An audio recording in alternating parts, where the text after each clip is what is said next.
good or not, informally involve learning outcomes.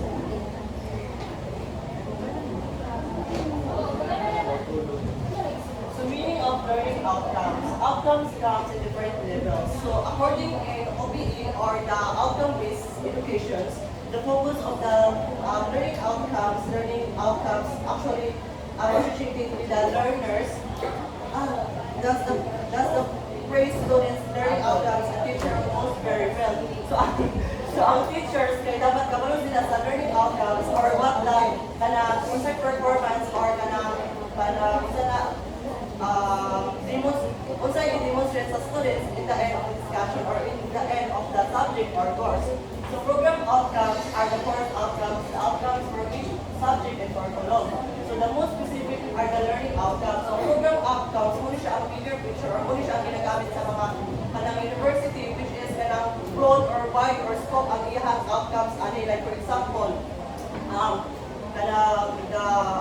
the students are using the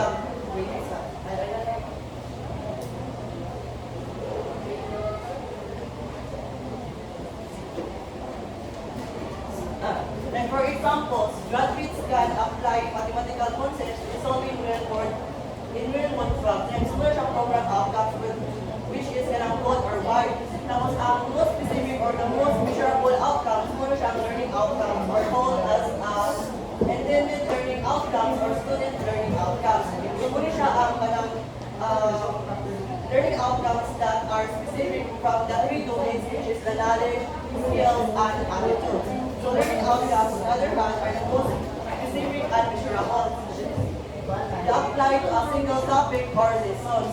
So muna siya learning outcomes na makita nato sa, di ba sa matatag curriculum, kahit matatag curriculum na learning outcomes sa pinaka-ubos or muna siya ang dapat ma-reach na goal sa mga estudyante after the discussion. What? So teaching objectives are formulated from the point of view of the teacher, while learning outcomes are formulated from the point of view of the learner. So ang point of view of the teacher, muna siyang teaching objectives. Muna siya ang for example, is the teacher will explain the process of the photosynthesis. Ibali ang teacher, muna sila ang mo explain, tapos ang students, muna sila ang mag-ilaw. So muna siya ang objective sa teachers na in the end of discussion, makapahinaw ang mga bata sa iya. Muna siya ang learning outcomes, ang kanilang sa learning outcomes, kaya muna siya ang view of the learner, which is kaya ang learning or ang learner or students, mo sila ang demonstrate or perform sa kanilang discussion, kaya para na sila ay kanilang matunan or para ma-reach nila ang goals sa kanilang learning outcomes. So teaching objectives are formulated from the what the teacher does or what are the point or what are the perspective of the teachers. So learning outcomes emphasize that these are the knowledge, skills, values the students are expected to demonstrate at the end of the lesson. So learning outcomes dapat maka-align siya sa kanong three domains, the knowledge, the skills, and values. Hindi lang pwede na ang bata makabig siya knowledge, dapat maka-master skills o kanang behavior or moral sa iyaha. There should be disconnect between the teaching objective and learning outcomes. So dapat ang learning outcomes o ang teaching objective kaya dapat naka-align na siya according to the outcome-based education na dapat, di ba kung magpatag lesson plan, kaya di ba ang imong objective dapat naka-align dito sa learning outcomes. Kaya kung hindi siya maka-align, so hindi ko ito ma-reach ang imong goals or hindi ko ito ma-achieve sa students ang imong discussion. Sources of learning outcomes. So muna siya ang mga sources sa learning outcomes. First is the institution vision and mission statements are relevant source of students' learning expectations. So in public school, ang learning outcomes it refers to the public school system, vision and mission statements as a source of learning outcomes. In private school, ang private school, pinakadepende na siya sa secretariat or non-secretariat. Ang secretariat, muna siya ang mga private school na ang i-believe sila na ang learning outcomes kay from religious beliefs or from philosophy. As non-secretariat, muna siya ang mga private school na ilang learning outcomes comes from the organizations, pero private lang siya. So their vision and mission statement can be sourced from their respective religious books. So since naka-align mo sa different particular curriculum, so magwatang sa learning outcomes or magwatang sa mission and vision sa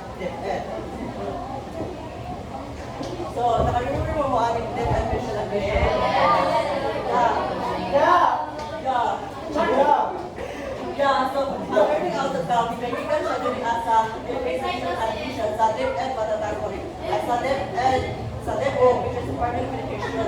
So, di ba makita nato diri na sa mission nila kay to protect and promote the right of every Filipino to quality, equitable, culture, faith, and complete basic education where child-friendly, gender-sensitive, safe and motivating environment. Teachers facilitate learning and constantly nurture every learner. Administrators and staff, as stewards of the institution, ensure and enable a supportive environment for effective learning to happen. Family, community, and other stakeholders are actively engaged and share responsibility for developing lifelong learners. DepEd mission. Filipino Filipinos, population is without their country, and must go on as Okay, so ang learning outcomes kay given siya sa vision of core values sa DepEd, which is ipakita din sa vision kung sa ang kanang learning outcomes. Like for example, kanang dapat ang children is na sila protection, dapat sila safe sila sa eskwelahan. Then ang sa vision is makita nato diri ang life competences, which means ang kanang eskwelahan dapat makipag-compete sila sa another school or another university kay para ang students kay ready sila kung mag-graduate sila, ready sila kung experience ug lain na kanang opportunities munang competences. And also dapat sa sulod sa eskwelahan ay core values, which is makadiyos, makatao, makaligasan, o makabansa. So dahagikan ang learning outcomes or dahagikan ang dapat intended results sa student at the end of the discussion or at the end of the course or subject. And the second is the policies and competences and standards issued by the government education agency, which is ang DepEd Vision Curriculum. So di ba ang sa DepEd Matatag Curriculum, dapat tayo P2 Curriculum guide, which is ang P2 Curriculum is dahil ipakita sa learning outcomes kung unsa ang kanang possible na matapik in college or ready na ba ang students na matungtong sa college. And also ang DepEd P2 Curriculum kaya di ba makabilis ka na if kita ang college mo kita makatrabaho kaya nakakumanta sa P2. And also a teacher, which is the Philippine professional standards for teachers, kada ipakita na dapat kanang memorize nimo ang content of knowledge as a teacher o dapat na may integrity, respect o kanang dapat integrity or respect dapat na kay kanang self awareness dapat na kay self awareness o dapat kanang imong classroom is kanang safety sa mga bata. So daghay ipakita sa Philippine professional standard for teacher na kanang requirements or qualifications na dapat kanang imong buhaton para isa ka standard sa isa ka teacher sa Philippines. Next is the TESDA. Likewise, as a list of competencies per course. So ang TESDA or the Technical Educational Vocational TESDA or ang TESDA is other competencies po. Like for example, ang TESDA kay if human ka o kanang course, pwede ka makatrabaho, pwede ka makipag-compete pwede ka makipag-compete sa industry. So muna siya ang kanang goal sa TESDA. And if di na ka miskrina, pwede ka mo work. Then last is the CHED, Program Outcomes and Course Outcomes of the teacher. So CHED or sa college time, it depends on the program na imong ikuanan. So depende o kanang learning outcomes sa imong ikuanan. Like for example, ang sa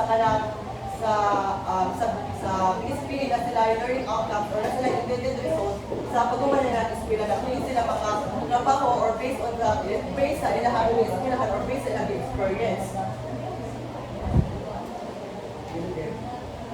And third is to bridge the gap between the academic and the industry expected competencies identified by different professions. Business and industry should be adapted to ensure that graduates are able to perform as expected in their respective workplace professions. So ang learning outcomes, there's kung ipakita na dapat ka ng bridge between academic and industry. Di ba, for example, it always paminaw, don't take a picture in this time.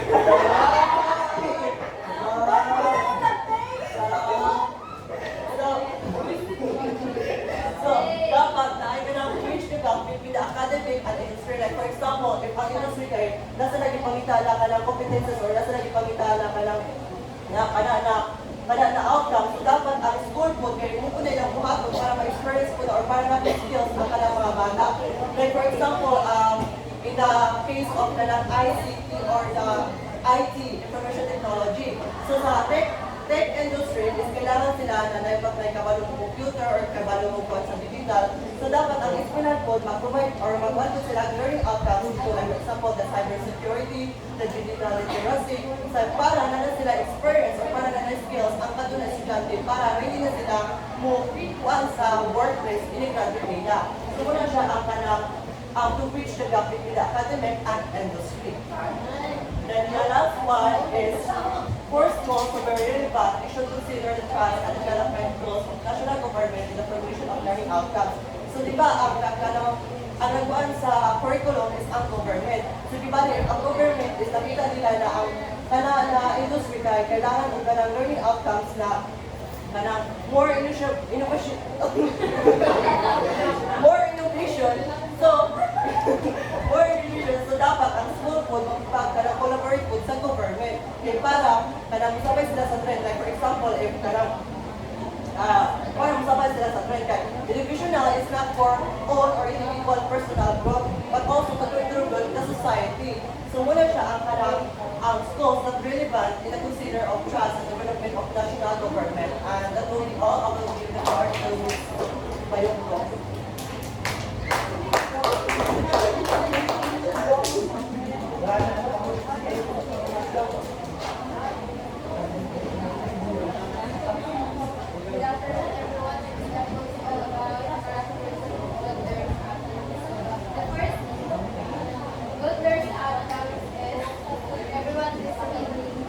Good learning outcomes are centered on student order.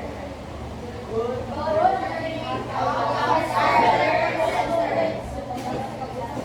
Good learning should be centered to students. Why? Because we are the one who learn. We are the one who demonstrate, not the teacher. We are just our guide and facilitator. Yes. Okay. The next is a bringing up history. Good learning outcomes are based on alignment or program of course outcomes. It is aligning learning outcomes with institutional outcomes for education institutions realize their institutional outcomes. Of course, it is important because just like what Mr. Bar said, it is for us to be ready to our work needs. Kaya diba, sa institutional program and course outcome, may I have the idea of this and idea?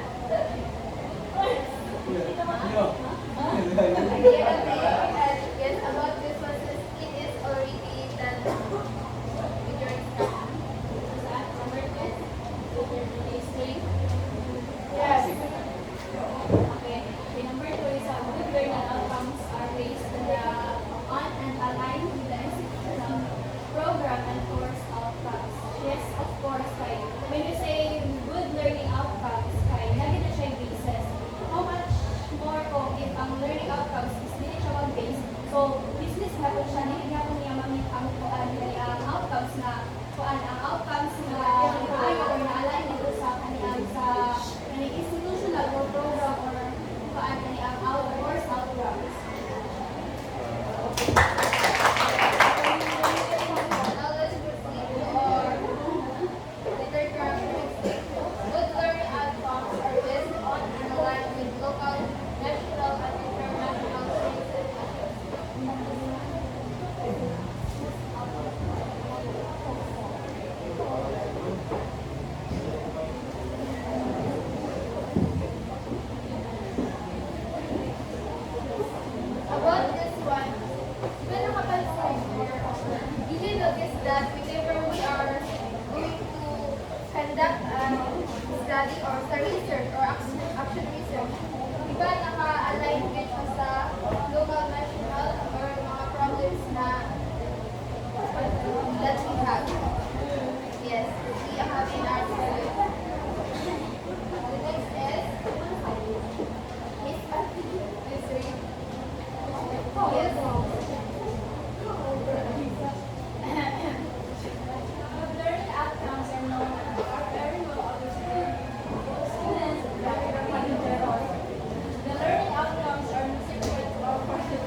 perform it, or we cannot be in something without understanding or remembering.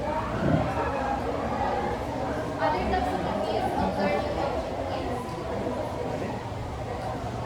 So we have 6 pieces of understanding, which is pieces. First is state, we should provide distinction, interpret, and apply our knowledge. First, we think, empathize, and self-knowledge, so that we are aware on what the things that we are going to learn or not. So we have things taxonomy of for significant learning. First, hearing, of learning how to learn. Three, integration for human dimensions. 5, application. 6, foundational knowledge.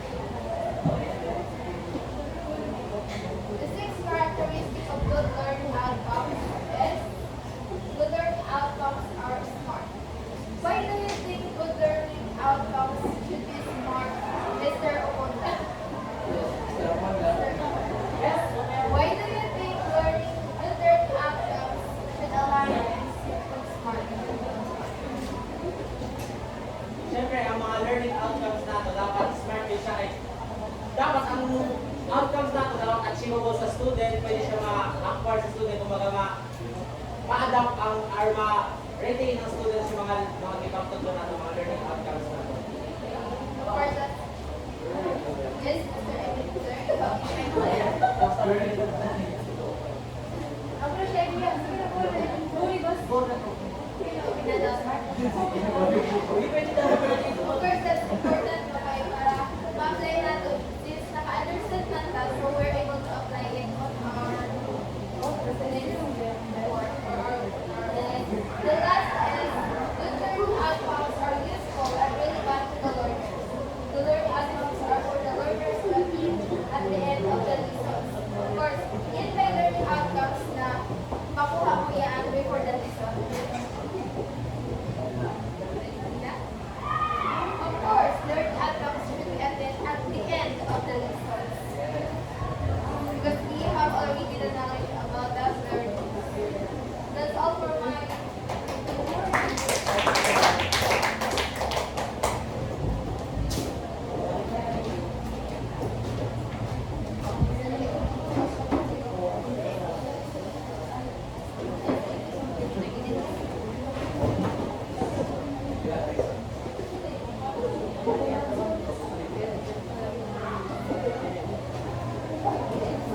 Good afternoon, everyone.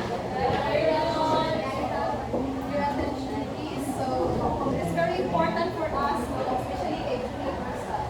So, now we will continue the topic. So, my topic is all about how to formulate a good learning outcomes.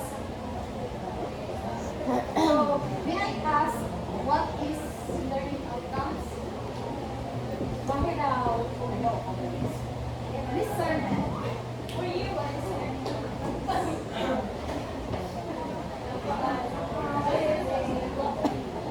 Learning outcomes are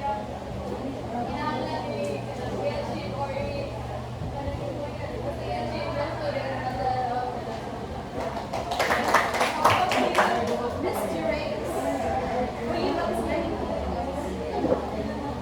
Same lang din like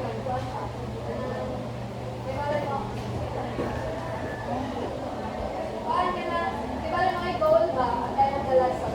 May dapat matunan sa student and then ma-learn or matunan. Okay.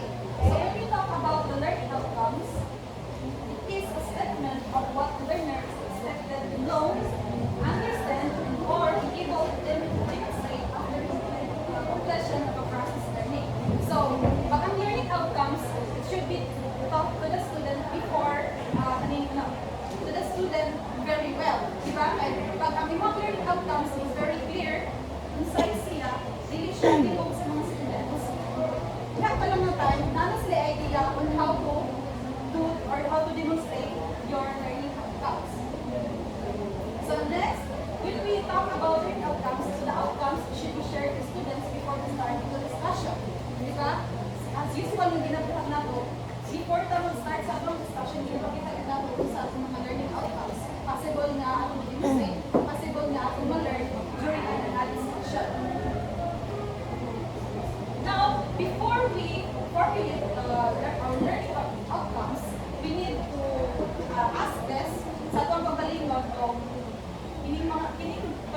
questions before we formulate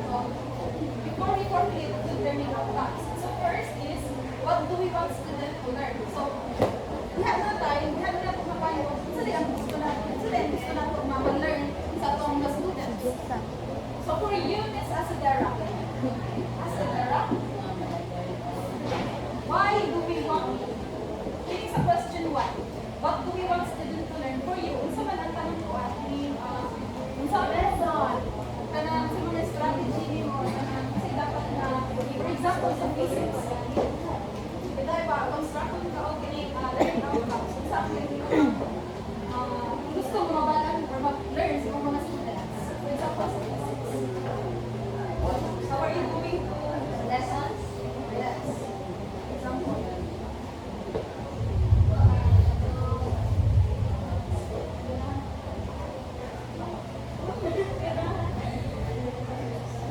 Thermodynamics.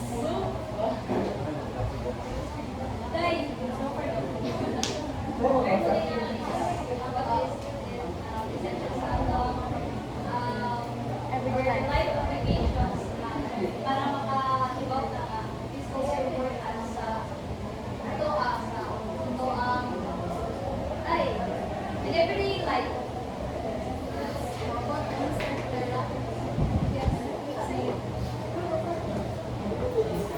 So when we talk about learning outcomes, maybe it was anchored by the PSA or the knowledge, skills, and effectiveness. So the first one is what we want students to learn. More focus on the knowledge, remembering, or kamatay matong na something. And the question number 2 is why do we want them to learn that? So maybe it is all about appreciating something, so it is more effective. And the last one is how can we know that they learn that maybe it's anchored by the skills or performance-based something. So in creating learning outcomes, it should be considered so that it will be smart. Thank you. Since your one is also students, how are we going to formulate the learning outcomes by using this figures? So, sa question 1, simply define the learning outcomes or your objectives. It helps you to define the learning outcomes or the formulate the learning outcomes. And then sa question 2, also, nakatawag din sa mga students to explore the purpose of your learning outcomes and also the relevance of this. And sa question 3, ang ihapon pa rin niya is, how can we know that they learned that? So, di ba, ma-measure na to ang the substance of the students pinahag sa assessment. Di ba? How are we going to address sa ilang assessment, sa evaluation of your students? Clear lang ba? Yes! So the next is formulating learning outcomes, practical strategies for writing learning outcomes. So now, we will going to tackle about how to write the learning outcomes. So first is, you need to start with a clear statement. So, for example, the writer can start with the students. Mostly, sa atong learning outcomes, we start with this. At the end of the discussion, students should be able to illustrate, design, express, and etc. So by that, yung makahatag kang clear statements sa mga students. Diba? Kaning dili na sila daghan mga questions, mga curiosity, kay pwede na palang madala sa learning outcomes, rather than discuss. And then the second is, learning outcomes must be in the future tense and choose a verb from the taxonomy to describe most precisely the intended outcomes. Like what we were saying earlier, that dapat sa pagkat sa Bloom's taxonomy, naibig mga verb yung mas magamit din mo, which is precisely na kanang pangit siya, kung precise siya magagamit din mo sa imong learning outcomes. Which is like this,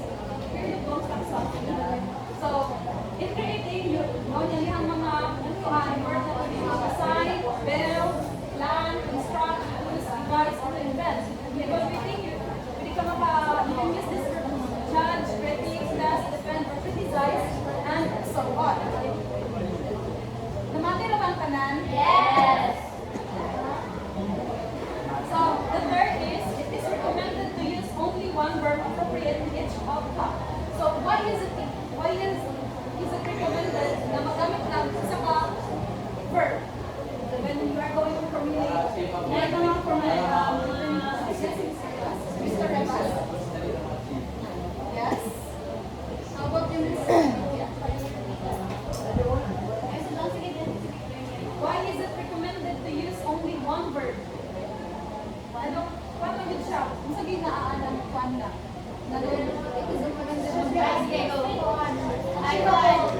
Maybe magamit na siya only one word kay. Siyempre, di naman pwede nga duha ka verb ang ato i-apply sa learning outcomes niya kay. Kung dito na sa kwa before mga dili ka pwede mag depende mo po. Pero mostly dili gid siya magamit og duha ka verb sa isa ka kuan kay gusto mo magud siya i-meet or depende kung sa depende na po siya or maglibog na po yung tendency nga gamiton ang duha ka verb sa isa ka kuan. For example, sa knowledge. So, magkaibawa na siya dito ang remembering na to yung dalawa. Ito na siya yung mga different words sa ilang kuan. Okay, very good, Mr. Tia. So, it is recommended to use only one verb appropriate in each outcome. So, for example, discuss the process involved in chemical reaction. Now, discuss and calculate the value of X. So, in that, masalang mga paniya, is ka lang, nanay ka na yung kalibog ang mga students. Kaya, nag-discuss na, yung mag-calculate pa yun. So, you are going to use only one verb. So, ang kanyang paggamit sa using one verb is, using one verb in learning outcomes enhances clarity and specificity. Now, making it easier to assess the student sa ilang mga achievement or sa ilang learnings. So, the fourth is make learning outcomes smart. Again, you can define what is Specific, measurable, attainable,